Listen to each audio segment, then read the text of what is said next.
옛날 옛적 깊은 산속 작은 마을에 마음씨 좋은 어머니와 두 남매가 살고 있었습니다. 그 남매는 오빠와 여동생이었는데 둘은 서로를 무척 아끼며 항상 함께 놀고는 했습니다. 어느 날 어머니는 산 아래 있는 장터에 가야 했다며 아이들에게 혼자서 집을 잘 지키고 있으라고 당부했습니다. 그러고는 어머니는 맛있는 떡을 만들어서는 아이들에게 한 조각씩 나누어 준 뒤 나머지는 자신이 돌아올 때까지 아껴두라고 했습니다. 어머니가 떠난 뒤 오누이는 집안을 청소하고 서로 도우며 집안일을 하며 시간을 보냈습니다.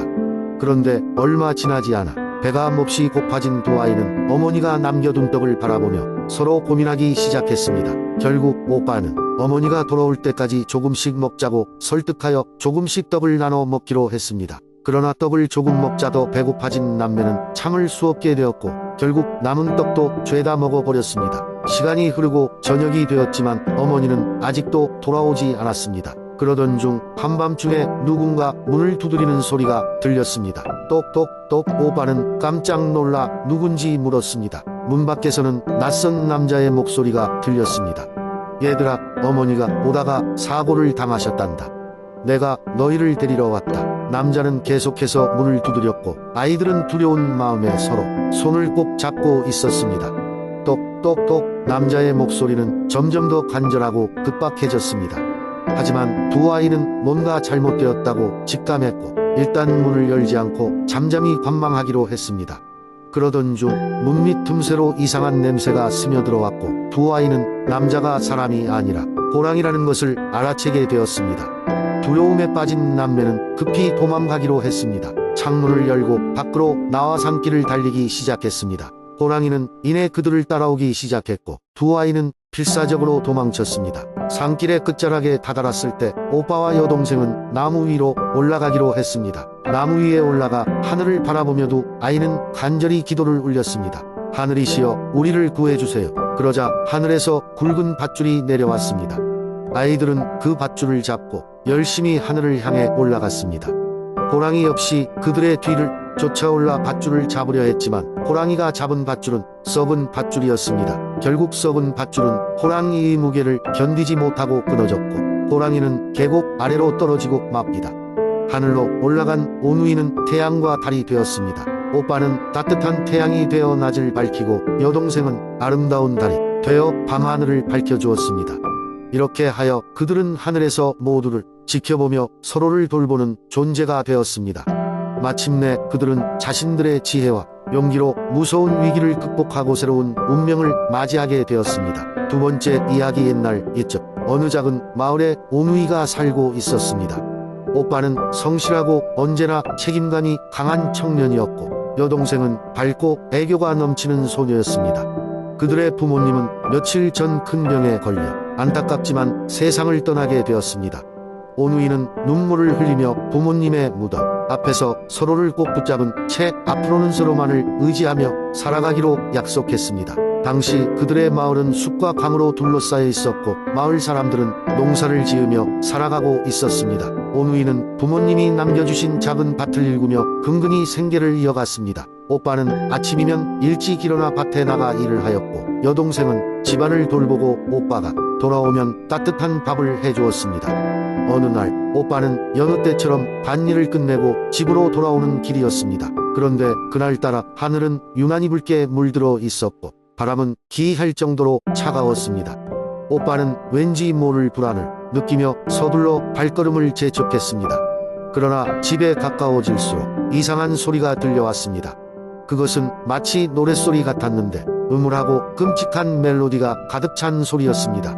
집에 도착한 오빠는 깜짝 놀랐습니다. 집 안에서는 유염한 여인의 모습이 보였고 그녀는 그의 여동생이 입고 있던 옷을 입고 있었습니다. 오빠는 놀라 입을 다물지 못했습니다. 여인은 그의 눈을 보며 다가오더니 달콤하지만 소름 끼치는 목소리로 말을 걸었습니다. 안녕, 잘생긴 청년이여. 내 여동생은 지금 나와 함께 있어. 그녀가 나와 오래 함께하고 싶다고 하길래 데려왔단다. 오빠는 당장이라도 뛰쳐나가고 싶었지만 여인의 말에 머릿속이 혼란스러워지며 몸이 꼼짝도 하지 않았습니다. 그러나 그는 금방 정신을 차리고 소리를 쳤습니다.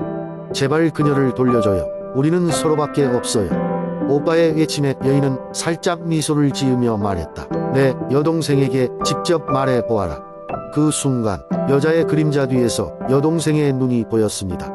그러나 그녀의 눈빛은 예전에 그 소녀가 아니었습니다. 마치 영혼을 잃은 듯한 초점 없는 눈으로 오빠를 바라볼 뿐이었습니다. 오빠는 단호하게 걸음을 내디뎠습니다. 절대 너를 포기하지 않아. 같이 집에 돌아가자. 그러자 여자는 갑자기 크게 웃으며 비웃었습니다. 너의 사랑과 의지가 그녀를 구할 수 있을까? 그렇다면 나를 이겨보거라. 그녀의 다음 행동으로 세상이 갈라지고 온갖 괴물들이 쏟아져 나와 오빠를 덮치려고 했습니다. 하지만 오빠는 용감하게 맞서 싸웠습니다. 그의 마음속에는 여동생을 구하겠다는 확고한 결의가 타올랐고 그의 의지는 점점 강해져 천둥처럼 울려 퍼졌습니다. 그의 굳건한 마음이 하늘에 닿았을 때 신비로운 빛이 그의 주변을 둘러쌌습니다. 그리고 오빠는 곧 알 수 없는 힘에 하늘 높이 들어올려졌습니다. 그는 지지 않고 여동생을 되찾아야 한다고 다짐했습니다. 한편 아래에서는 여동생이 이를 지켜보고 있었습니다. 그녀 역시 오빠의 사랑을 느낄 수 있었고 마음속 깊은 곳에서 그의 목소리가 들렸습니다. 그 목소리는 그녀에게 깨어나라고 속삭였습니다. 여동생은 눈물을 흘리며 다짐했습니다. 나도 오빠를 구해야 해.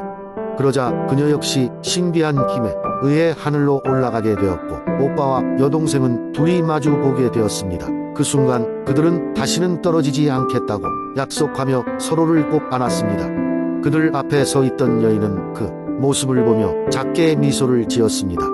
비록 나의 시험에 실패했지만 너희의 사랑은 영원히 빛날 것이다.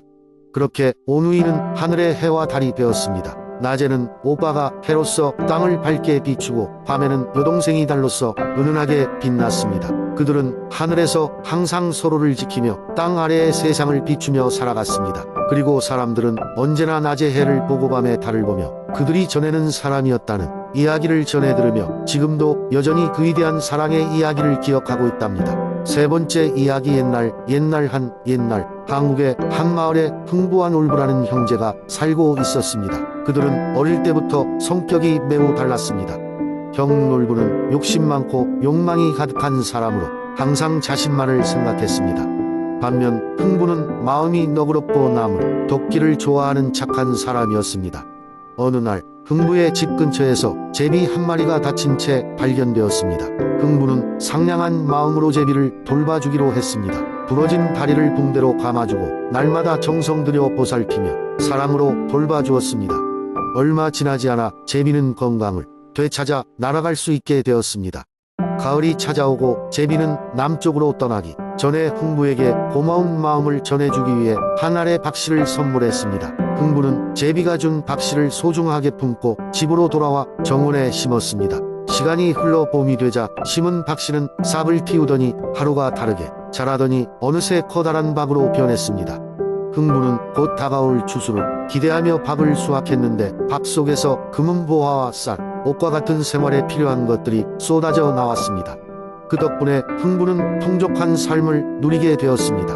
놀부는 이 이야기를 듣고 적지 않은 질투를 느꼈습니다. 그가 어떻게 해서든지 같은 행운을 얻어야겠다는 욕망에 사로잡혀 있었습니다. 그래서 그는 동생의 집 앞에서 일부러 제비를 다치게 만들어 포획했습니다. 그리고 다친 제비를 흥부가 했던 것처럼 치료해 주었습니다. 놀부도 제비로부터 박씨를 받게 되었고 그것을 자신의 정원에 심었습니다. 놀부는 박이 자라나 수확할 날만 손꼽아 기다렸습니다. 그러나 박을 수확하는 날 놀부는 큰 실망을 할 수밖에 없었습니다. 박에서 나온 것은 금은보화가 아닌 온갖 재앙이었습니다. 박 속에서는 도깨비들이 튀어나와 놀부의 집을 아수라장으로 만들었습니다. 결국 놀부는 자신의 욕심 때문에 모든 것을 잃었고 동생 흥부에게 도움을 청해야만 했습니다. 흥부는 형을 거절하지 않고 마음으로 받아들였고 놀부는 그제야 자신의 잘못을 깨달았습니다. 그리고 형제는 다시 화목하게 지내게 되었습니다. 이렇듯 이 이야기의 교훈은 선한 마음과 남을 돕는 행동이 어떻게 더 큰 행운을 가져오는지를 보여줍니다. 이 이야기는 지금도 한국의 많은 사람들에게 전해져 내려오며 사람들에게 나눔과 배려의 중요성을 가르쳐 주고 있습니다. 네 번째 이야기. 옛적 깊은 산 속의 작은 마을에 착하고 똑똑한 오빠와 귀엽고 밝은 여동생이 살고 있었습니다. 두 아이는 홀어머니와 함께 행복하게 살았지만 집안은 그리 넉넉하지 못했습니다. 그러던 어느 날 어머니는 마을 장터에 가기 위해 일찌감치 집을 나섰고 아이들은 어머니가 돌아오시기를 기다리며 하루를 보내고 있었습니다.